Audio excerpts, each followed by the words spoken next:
India മുന്നണിക്ക് സർക്കാരുണ്ടാക്കാൻ അവർ തിരഞ്ഞെടുപ്പിൽ ആകെ ലഭിച്ച 234 സീറ്റുകൾ മതിയാവില്ലെന്നിരിക്കെ അവരുടെ മുതിർന്ന നേതാക്കൾ NDA സഖ്യകക്ഷികളെ സമീപിക്കുവാൻ ശ്രമിക്കുകയാണ്.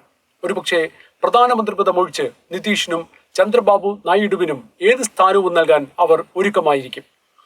12 സീറ്റുള്ള JDUവിന്റെ നേതാവ് നിതീഷ് കുമാറിനെയും 16 സീറ്റുള്ള TDP നേതാവ് ചന്ദ്രബാബു നായിഡുവിനെയുമാണ് അവർ ലക്ഷ്യമിടുന്നത്.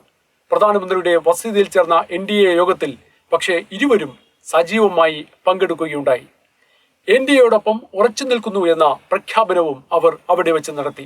ഒരുപക്ഷെ സർക്കാരുണ്ടാക്കാനായി ഇന്ത്യ മുന്നണി അവസാന ശ്രമം എന്ന നിലയിൽ എന്തു പദവി വേണമെങ്കിലും വച്ചു നീട്ടിയിട്ടും ഇരു നേതാക്കളും പ്രതികരിക്കാതിരുന്നത് ഇന്ത്യ മുന്നണിയിൽ വലിയ ആശയക്കുഴപ്പം സൃഷ്ടിച്ചു.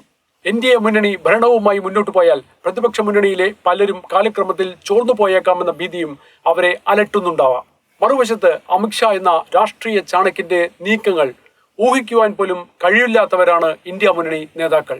UPയിലെയും രാജസ്ഥാനിലെയും ഗ്രാമങ്ങളിൽ പിന്നാക്ക സംവരണം അധികാരത്തിലെത്തിയാൽ BJP നിർത്തലാക്കുന്നു എന്ന കള്ളപ്രചരണം നടത്തുകയും ഒരിക്കലും നടപ്പാക്കാൻ സാധിക്കാത്ത തരത്തിലുള്ള വലിയ തിരഞ്ഞെടുപ്പ് വാഗ്ദാനങ്ങൾ നൽകി ജനങ്ങളെ കബളിപ്പിക്കുകയും ചെയ്ത ഇന്ത്യ മുന്നണിയെയും കൂട്ടരെയും അമിത്ഷായും BJPയും വെറുതെ വിടുമെന്ന് കരുതേണ്ട.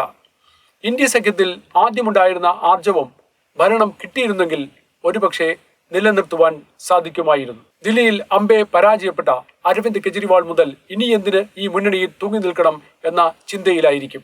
രാഷ്ട്രീയ പ്രതിയോഗികൾ രാഷ്ട്ര നിർമ്മിതിക്കല്ലാതെ ഒത്തുകൂടുന്നുവെങ്കിൽ തീർച്ചയാണ് അവരുടെ ലക്ഷ്യം സ്വന്തം സ്ഥാനം ഉറപ്പിക്കലും അഴിമതി നടത്തുവാനുള്ള അവസരം ഉണ്ടാക്കലുമാണ്. പക്ഷേ ഇനി 5 കൊല്ലം ഭരണമില്ലാതെ മുന്നോട്ടു പോകുക എന്നത് അവർക്ക് അതീവ ദുഷ്കരമാണ്. പ്രത്യേകിച്ച് കൂട്ടുകെട്ടുകൾ രാഷ്ട്ര നന്മയ്ക്കല്ലാതെയാകുമ്പോൾ.